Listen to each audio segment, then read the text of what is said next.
Hey everyone, Mango7Roll here. How we doing today? Welcome to another episode of Epic 7, and I hope you're strapped in. I hope you have your seatbelts on, because we've got some stuff for you today. At least I think so, judging by the title of this. Have not read it yet, though. It's also 3:30 in the morning, so I apologize if I'm trying to be a little bit quiet. I was supposed to sleep first and wake up and do this then, but I just couldn't. I was sitting there spamming refresh. Anyways, let's just read through this. Let's not miss anything. It scrolls down for quite a while and there's a bunch of tabs, so let's just read. So it says, first and foremost, we would like to apologize to our heirs who have been waiting for the content of the conference that was held in Korea. Originally, we decided to give our players a summary of the conference which was held in Korea. However, the summary of the conference, was instead replaced with this notice, which includes the various changes that will occur after we took the time to listen to and reflect upon the opinions of our heirs. Additionally, we would like to take this time to inform our players that the notice that many of you have been curious about will be divided into two separate posts. Also, as a side note, it's clear they're trying to get some more community going. They started a community Discord a couple days ago. It's full of memes. If you want to bash me, that's where to do it. That's everybody's favorite place. Also, Desperado from Summoner's War. You guys keep getting mad at me for saying this game is like Summoner's War. Well, guess what? They now have the same community manager. I don't know what to say about that, but Desperado from Summoner's War, if you do know him, is now in Epic 7, so I have to imagine we'll start seeing maybe weekly streams from him. He kind of did that in Summoner's War, so that's kind of exciting. Okay. This is a lot of reading, by the way. We're gonna be here for a while. So it says the Epic development team agrees that the ability level of certain Moonlight heroes and heroes in Arena is too large. Additionally, we are making every effort possible to create a PvP environment that doesn't force players to rely too heavily on specific heroes. This notice contains information, blah, blah, blah. We would also like to inform our players about the Moonlight hero balance adjustments. The purpose of these adjustments is to correct the over-effectiveness of certain heroes, while at the same time maintaining the unique identity of each hero. Please see below for details. Cool. So the first one is my waifu, Silverblade Araminta. So I'm not even gonna have her in like the official state she was ever in, but it's okay. It's okay. It's okay. We'll still accept her. So before, flame release if the enemy is burned increases combat readiness by 30%. Now goes down to 20%. That's a 10% nerf. Not a big deal. This is kind of the one I was wondering. Okay, so it just looks like an increase in turn time, right? It goes from 5 turns to 6 turns. There's a stun, no chances, percent's the same, inflict. Oh, it's down to 2 burns. So it's down 1 burn and also increases the cooldown by 1 turn. So she's still going to do a lot of her PvP stuff, but I feel like this is kind of a bigger nerf to PvE. I think maybe. I'm not sure. I don't have her actively. But I feel like the burn and the lower cooldown is where you want her for people. More powerful than other. Okay, it makes sense. So it does make sense. It was more powerful than other people cleave. So I guess that makes sense. So Sage Balance is on. Attacks all enemies by summoning storm clouds with an 85% chance to dispel 1 buff and a 65%. Okay, so before it was dispelling 2 buffs. Percents are the same. If the skill is available, the caster's combat readiness by 10%, so it's down 5% after all the Molagoras and stuff, and also the cooldown is up 1 turn. So I feel like he still does the vast majority of what he does already. I'm not sure how this is going to change him. 10% is often enough, like 20% combat readiness is often enough to push ahead anyway, so I guess we'll see how that goes there. I'm gonna close my webcam a little bit so we don't get that little thingy. Arbiter Vildred, after receiving lethal damage, caster regenerates 70% maximum health, 100% combat readiness, and reset cooldown. Okay, so he just loses his attack buff. And I think this is enough. I'm not sure. Before he was hitting for 13 to 15k, I found in Arena when he cleaved me. So if any sort of combination of my attacks screwed up, so if Assassin Cartuja got a dodge, if he procced Moonlight Dreamblade, I lost. There was nothing I can do about it. So this will keep at least 2 people alive without his attack buff and will allow me to kill him, so I do like that. That's really cool. Ooh, Carmen. This is the juicy one. I still don't have Carmen, by the way, so this one's really juicy. So decrease damage received by allies from a critical hit by 10%. So that's 50% reduction. Okay, yeah, 50% reduction for that. An immunity for 2 turns and an invincibility for 1 turn. Huh. Okay, so that's a pretty big change, but is it enough? I mean, if they change this, she's dead altogether, right? So they have to keep it. But is it enough? I imagine it's enough because right now, so many times I do my thing and then they're alive with like 5% HP. So this would kind of combat that. Okay. So the adjustments of these 4-star Moonlight heroes and the balance adjustments for these in Season 3 will be completed on Thursday, September 5th. That's not even this month. That's next month. So that's in at least a month's time. In case where hero strength will be reduced, we promise to notify players at least 4 weeks prior. Oh, okay, that makes sense. I like this. So this allows them to announce a change, and then there's a month before anything happens, and in that month, if they realize it's a mistake, they can change things and they can listen. I like that. That's a really cool policy. I'm really happy with that. And Moonlight Hero. Okay, this one's kind of the stressful one. Maybe for you guys, not for me because I don't have anything, but you guys do. So this is to inform our players about the Moonlight Hero recall policy, which will be applied to Moonlight heroes that are being adjusted prior to the start of Season 3 of the arena. This recall method is only available to ML heroes whose performance has been reduced. When the ML hero is recalled, it will be possible to exchange the adjusted hero with a new Moonlight hero of the same level during the recall period.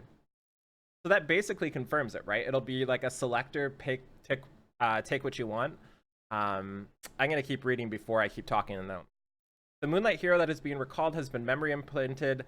Players will receive unknown slate equal to the number of memory heroes or memory imprints that the adjusted hero had.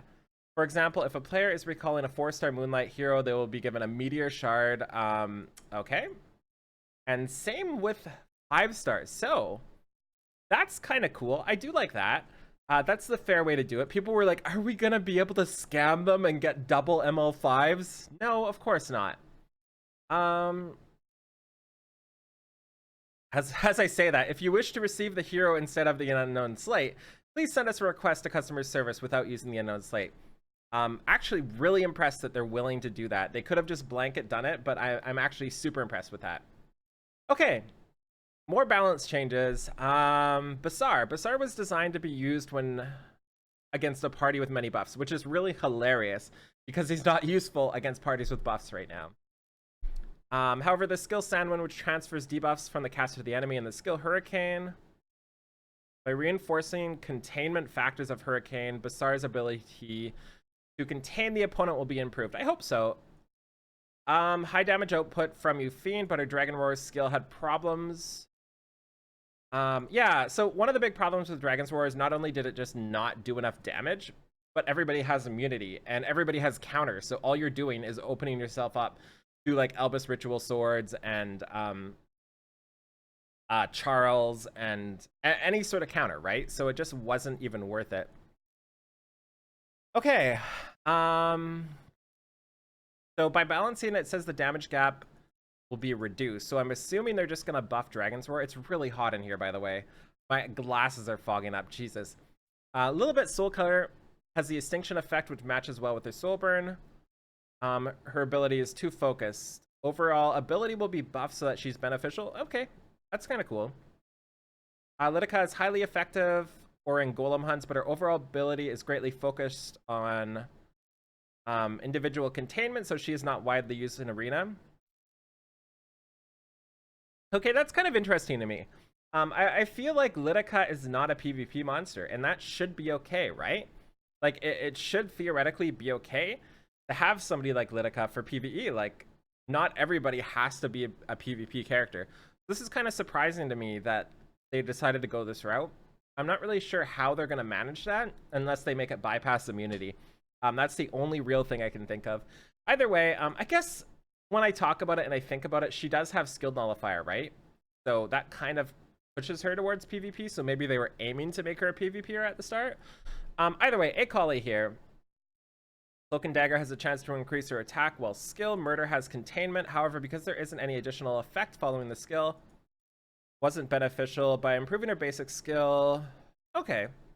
We believe that the key fun factor in E7 is the back and forth battling of heroes with different elements. This is why we're trying to revive the fun that comes from both combining heroes of different elements into a single team and the uniqueness of each hero. Thus, we are also considering improvements that can be made highly ineffective 3-star Moonlight heroes like Arrowell, please. As we mentioned above, the adjustments will be made on Thursday. Okay. That's nuts. Arena Season 3 postponed until August 12th? Oh, they're just gonna postpone it entirely, so I'm not sure what that means. September 9th. Wow, another month without that.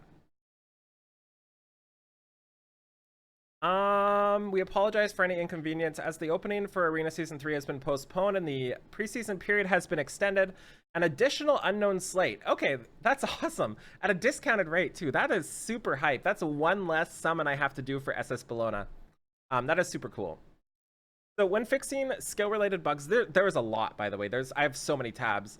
The developers normally refer to a hero's skill description. The skill descriptions are like a manual. Okay, that makes a lot of sense. They're just clarifying. I'm guessing this is to clarify the Wind Rider change, right? Battle system improvements. Are you serious? The section will discuss the display of skill multipliers in game. Ooh, that's really cool. That's really cool. I hate having to go to a flippin' spreadsheet to see multipliers, you know? If a player can view skill multiplier in game, they may not. Oh, so they say they're not going to do it, which does make sense. I'm for either or, right? More detailed information will be displayed when buffs/debuffs effect are activated. Okay. At least they're acknowledging it, and that's the cool thing. I like that they're acknowledging it and giving their reason. They're not just saying no. We would like to discuss artifacts and passive skill text which are not displayed in battle or may not be displayed clearly. Okay, that's really cool. Holy. In order to solve certain balance issues that have arisen in Epic 7, we have recruited additional people whose main purpose is to focus on hero balance. We've also hired additional people who will focus on hero design as well as improving our process to improve initial hero quality. The developer and publisher are also exchanging more opinions during the scheduling so that we will have more time to our verification process, which will ensure better quality. We're also reflecting on the opinions and suggestions made by our heirs as well. Next, we would like to explain the process behind our normal balance adjustment, which is performed at regular intervals. Developers are constantly monitoring competitive content such as the Arena and Guild Wars, along with hunts and various farming content. The targets of such balance adjustments are therefore selected when certain heroes or artifacts have a large impact on the meta or cause the gameplay to become stale. Wow, I love their transparency. This is really cool. I really am appreciating their transparency for this. Memory imprint recruitments. Oh no. Finally, we would like to let you know about the purpose and direction of the improvements that will be made to memory imprint effects. These changes are currently slated for October. Memory imprint is one of the factors that determines a hero's balance. However, its effect influences the team and not the memory imprinted hero. That's one of the things I've kind of not complained about, but it just felt bad having. So I hope they make it usable. In certain situations, it has a powerful effect, but depending on the team comp, underutilized. In summary, unlike other balance elements that can be adjusted according to an individual hero, memory imprint has a significant effect on the setting of an entire team.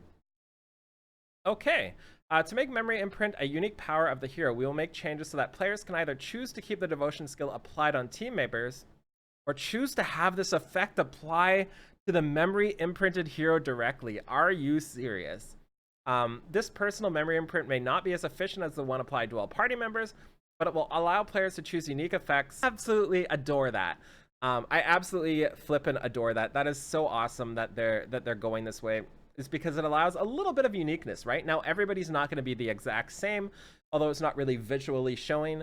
And you can also toggle it back and forth, I'm assuming. So like if one build you need crit rate on Dom, and one build you need crit rate on everybody else. That's just really, really, really cool. Geez, that's awesome. I'm really happy.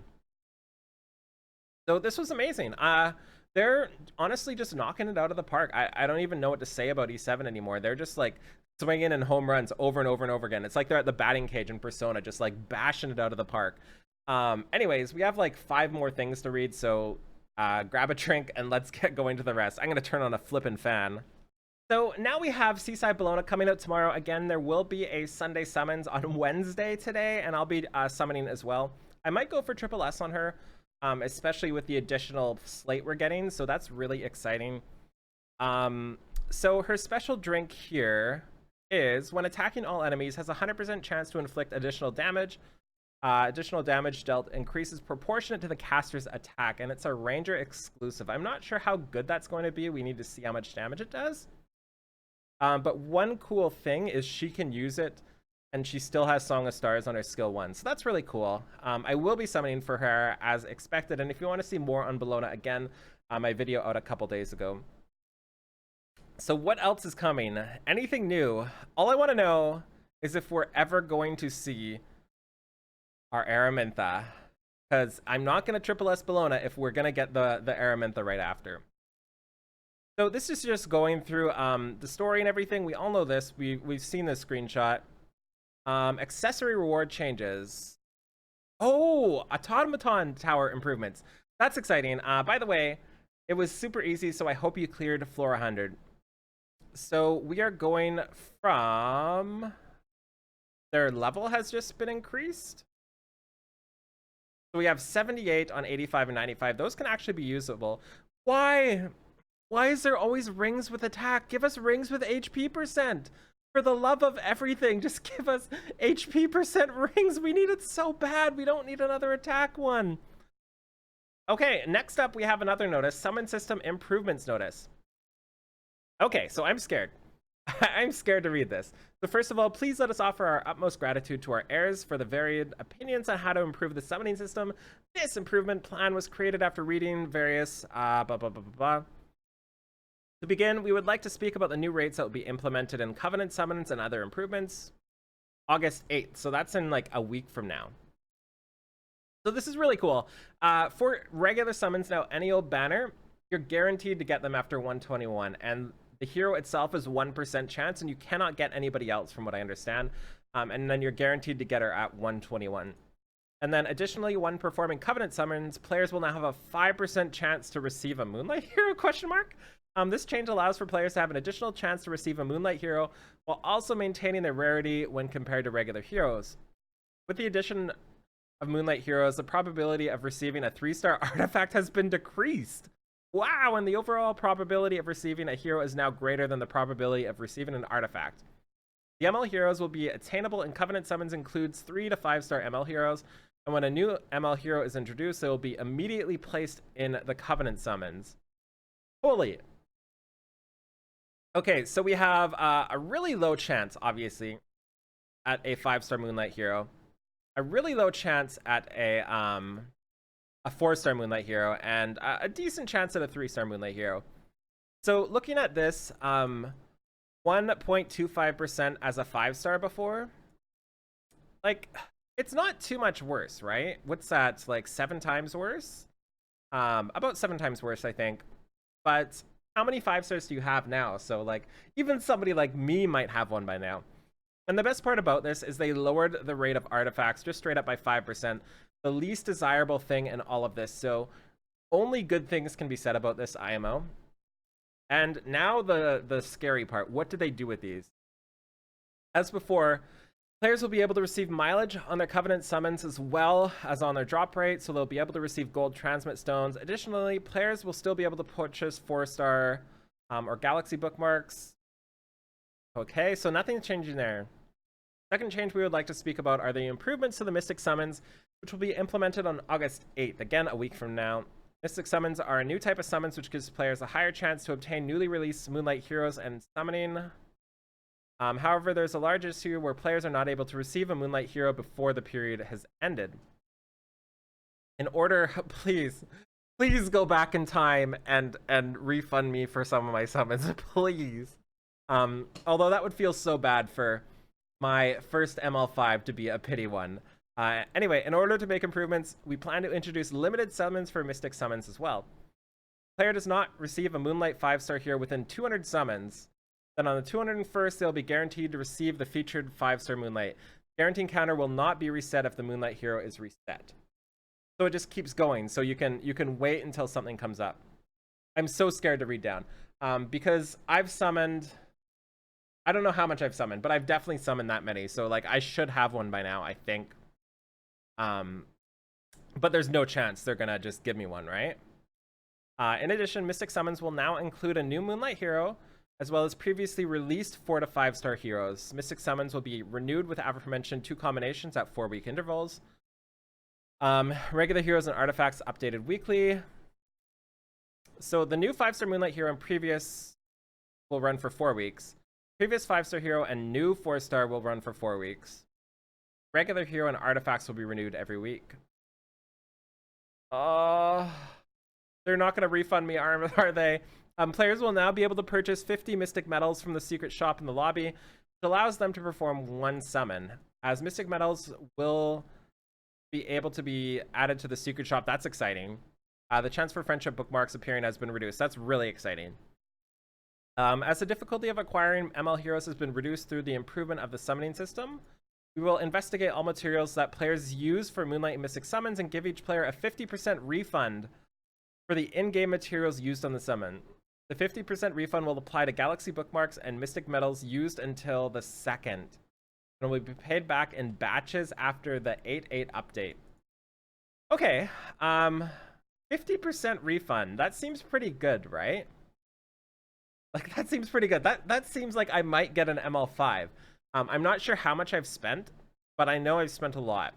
So that's pretty exciting. I do really like that.